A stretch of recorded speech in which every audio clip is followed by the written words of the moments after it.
Capítulo 14. La selva subterránea. La iniciación de la selva subterránea.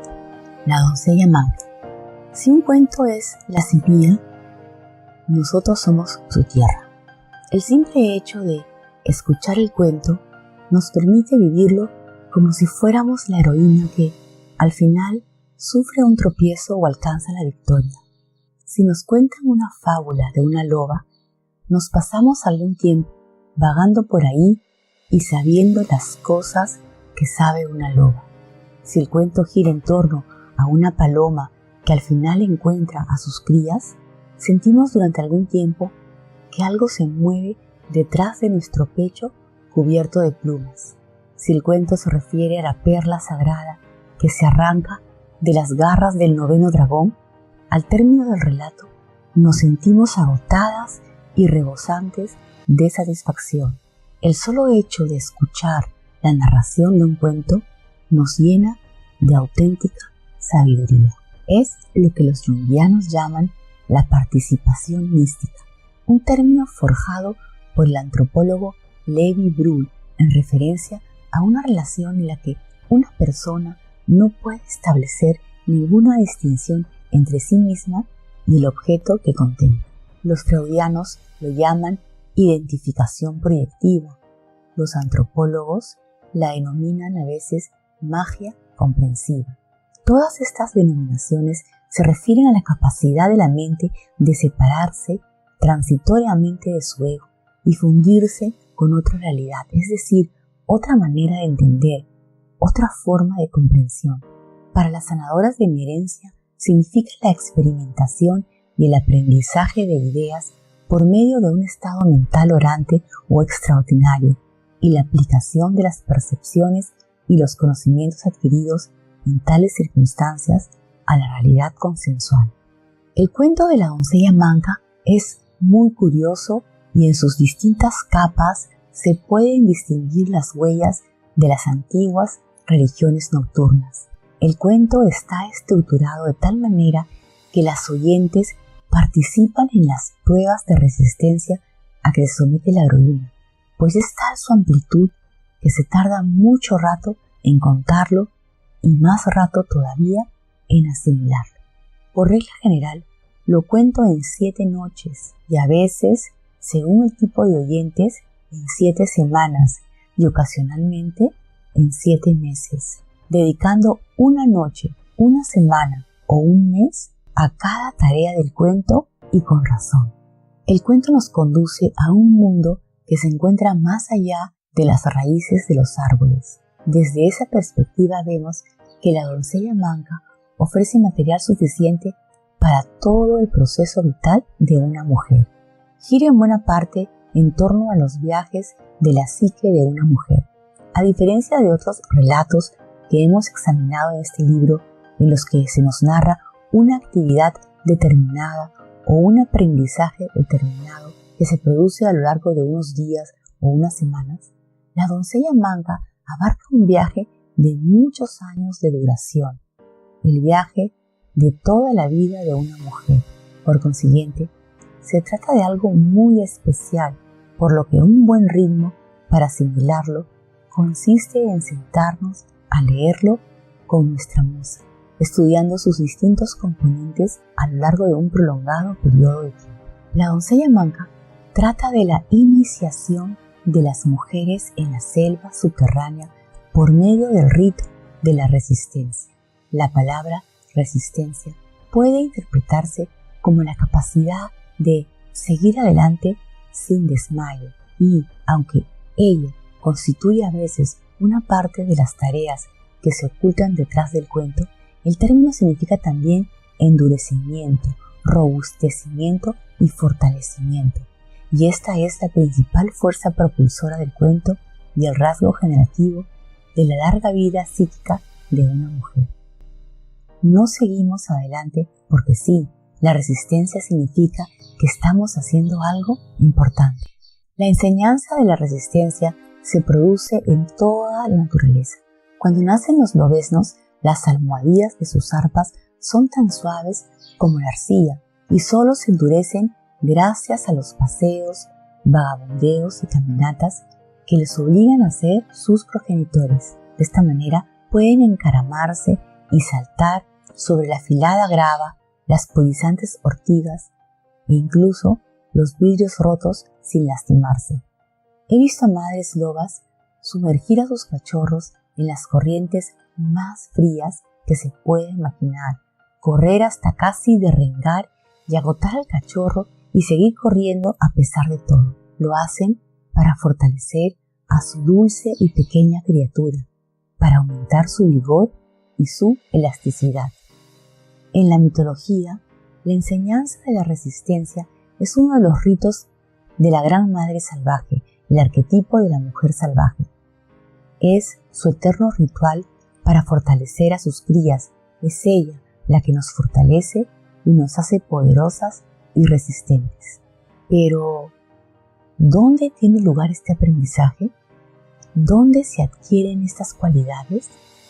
En la selva subterránea, el mundo subterráneo de la sabiduría femenina.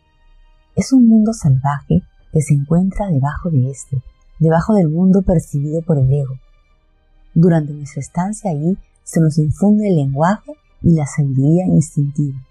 Desde aquel privilegiado punto de observación comprendemos lo que no es tan fácil comprender desde el punto de vista del mundo de arriba. La doncella del cuento efectúa varios descensos. Cuando termina una tanda de descenso y transformación, empieza otra.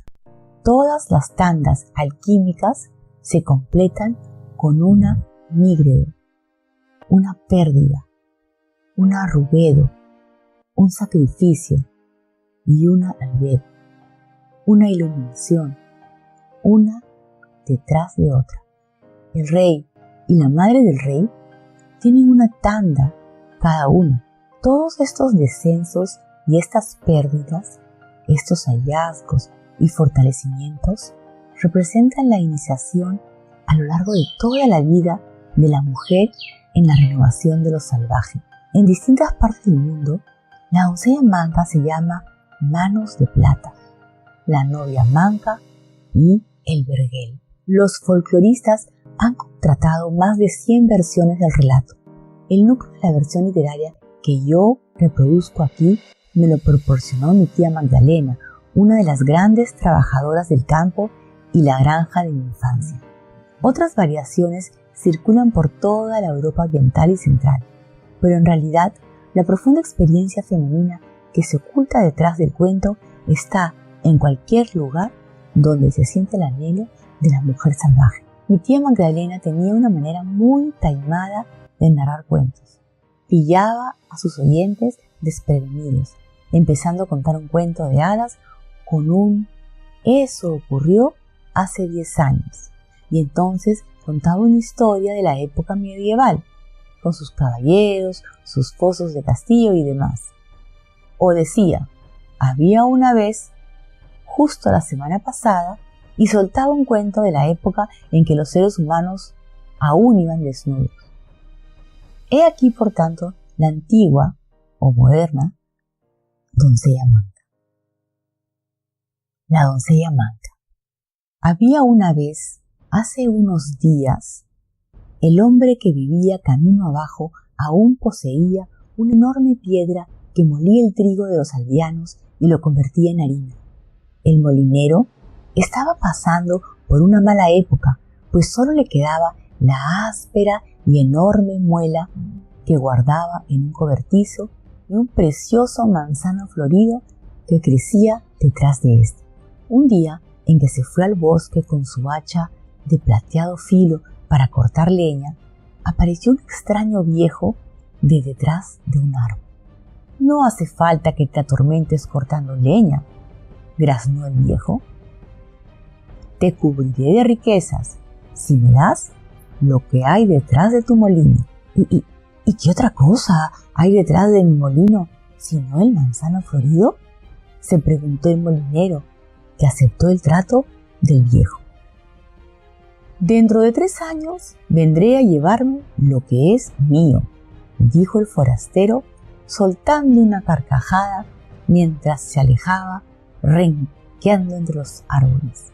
El molinero se tropezó con su mujer por el camino. Había huido a toda prisa de la casa con el delantal volando al viento y el cabello alborotado. Esposo mío, al dar la hora, apareció en la pared de nuestra casa un soberbio reloj. Nuestras rústicas sillas fueron sustituidas por otras tapizadas de terciopelo. En nuestra pobre despensa abundan las piezas de casa, y nuestras arcas y cajas están llenas a rebosar. Te suplico que me digas cómo ha podido suceder tal cosa. Justo en aquel momento, unas sortijas de oro aparecieron en sus dedos y su cabello quedó recogido con una diadema dorada. ¡Oh!, exclamó el molinero, contemplando con asombro cómo su pobre jubón se transformaba en una prenda de raso. Ante sus ojos, sus zuecos de madera con los desgastados tacones se convirtieron en unos espléndidos zapatos. Eso es obra del forastero, dijo con la voz entrecortada por la emoción. En el bosque me tropecé con un hombre muy extraño, vestido de negro, que me prometió riquezas sin cuento, si yo le daba lo que hay detrás del molino. Ya plantaremos otro manzano, esposa mía. ¡Oh, esposo mío!, gimió la mujer, mirándole como si acabaran de asestarle un golpe mortal. El hombre vestido de negro era el demonio, y es cierto que lo que hay detrás del molino es un árbol, pero ahora está nuestra hija, también está allí barriendo el patio con una escoba de ramas de sauce. Los desconsolados padres regresaron a toda prisa a casa, derramando amargas lágrimas sobre sus ricos ropajes. Su hija se pasó 3 años sin encontrar marido, a pesar de que su carácter era tan dulce como las primeras manzanas primaverales. El día en que el demonio acudió a buscarla, la joven se bañó. Se vistió con una túnica blanca y permaneció de pie en el centro del círculo de tiza que había trazado a su alrededor. Cuando el demonio alargó la mano para agarrarla, una fuerza invisible lo arrojó al otro lado del pasillo. «No tiene que volver a bañarse», gritó el demonio. «De lo contrario, no podría acercarme a ella». Los padres y la hija se asustaron. Pasaron varias semanas en cuyo transcurso la hija no se bañó, por cuyo motivo tenía todo el cabello pegajoso, las uñas orladas de negro, la piel grisácea y la ropa tiesa y ennegrecida a causa de la suciedad. Cuando la doncella más parecía una bestia que una persona, el demonio regresó. Pero la joven rompió a llorar con desconsuelo.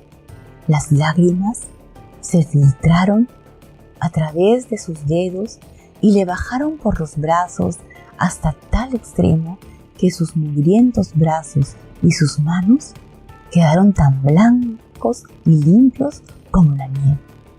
El demonio se enfureció. «Hay que cortarle las manos, de lo contrario no podré acercarme a ella». El padre se horrorizó. «¿Quieres que le corte las manos a mi propia hija?» «Todo lo que hay aquí morirá, tú, tu mujer y todos los campos hasta donde alcance la vista», rugió el demonio. El padre se asustó tanto que obedeció y, suplicándole a su hija que lo perdonara, empezó a afilar el hacha de plateado filo. La hija se sometió a su voluntad diciendo: «Soy tu hija, haz lo que tengas que hacer». Y lo hizo. Pero al final nadie pudo decir quién gritó más de dolor, si la hija o el padre. Así terminó la vida de la muchacha tal y como ésta la había conocido hasta entonces. Cuando regresó el demonio, la joven había derramado tantas lágrimas que los muñones de sus brazos volvían a estar limpios y el demonio fue arrojado al otro lado del patio Cuando trató de agarrarla, soltando unas maldiciones que provocaron una serie de pequeños incendios en el bosque, desapareció para siempre, pues había perdido el derecho a reclamar la propiedad de la muchacha. El padre había envejecido 100 años y la madre también. Como auténticos habitantes del bosque que eran, siguieron adelante de la mejor manera posible. El anciano padre le ofreció a su hija un espléndido castillo y riquezas para toda la vida, pero ella le contestó que más le valía convertirse en una mendiga y buscarse el sustento en la caridad del prójimo. Así pues, la joven se envolvió los muñones de los brazos en una gasa limpia y al rayar el alba abandonó la vida que había conocido hasta entonces. Anduvo y anduvo. El sol del mediodía hizo que el sudor le dejara unos surcos de mugre en el rostro. El viento le despeinó el cabello hasta dejárselo convertido en una especie de nido de cigüeñas con las ramas enroscadas en todas direcciones. En mitad de la noche llegó a un vergel real, donde la luna iluminaba todos los frutos que colgaban de los árboles, pero no podía entrar porque el vergel estaba rodeado por un foso de agua. Cayó de rodillas, pues se moría de hambre. Un espíritu vestido de blanco se le apareció, cerró una de las compuertas y el foso se vació. La doncella caminó entre los perales y comprendió que cada una de aquellas preciosas peras estaba contada y numerada y que además todas estaban vigiladas. Pese a ello, una rama se inclinó con un crujido para que la muchacha pudiera alcanzar el delicioso fruto que colgaba de su extremo. Esta acercó los labios a la dorada piel de la pera y se la comió bajo la luz de la luna, con los brazos envueltos en gasas y el cabello desgreñado, cual si fuera una figura de barro. El hortelano lo vio todo, pero intuyó la magia del espíritu que protegía a la doncella y no intervino. Cuando terminó de comerse la pera, la joven cruzó de nuevo el foso y se quedó dormida al abrigo del bosque. A la mañana siguiente se presentó el rey para contar sus peras. Descubrió que faltaba una y mirando arriba y abajo no logró encontrar el fruto perdido. Anoche 2 espíritus vaciaron el foso, le explicó el hortelano. Entraron en el vergel a la luz de la luna y uno de ellos, que era manco, se comió la pera que la rama le ofreció. El rey dijo que aquella noche montaría guardia. En cuanto oscureció, se fue al vergel con su hortelano y su mago, que sabía hablar con los espíritus. Los 3 se sentaron debajo de un árbol e iniciaron la vigilancia. A medianoche apareció la doncella flotando por el bosque, envuelta en sucios andrajos, con el cabello desgreñado, el rostro tiznado de mugre y los brazos sin manos, en compañía del espíritu vestido de blanco. Ambos entraron en el vergel de la misma manera que la primera vez. Un árbol volvió a inclinar amablemente una de sus ramas hacia ella y la joven se comió la pera de su extremo. El mago se acercó a ellos, aunque no demasiado, y les pregunté: ¿sois de este mundo o no sois de este mundo? Yo era antes del mundo, pero no soy de este mundo. ¿Es un ser humano o es un espíritu?, le preguntó el rey al mago. El mago le contestó que era lo uno y lo otro. Al rey le dio un vuelco el corazón y corriendo hacia ella exclamó: no te abandonaré. A partir de este día yo cuidaré de ti. En su castillo le mandó hacer unas manos de plata que le acoplaron a los brazos, y así fue como el rey se casó con la doncella manca. a su debido tiempo, el rey tuvo que combatir una guerra contra un reino lejano y le pidió a su madre que cuidara de la joven reina, pues la amaba con todo su corazón.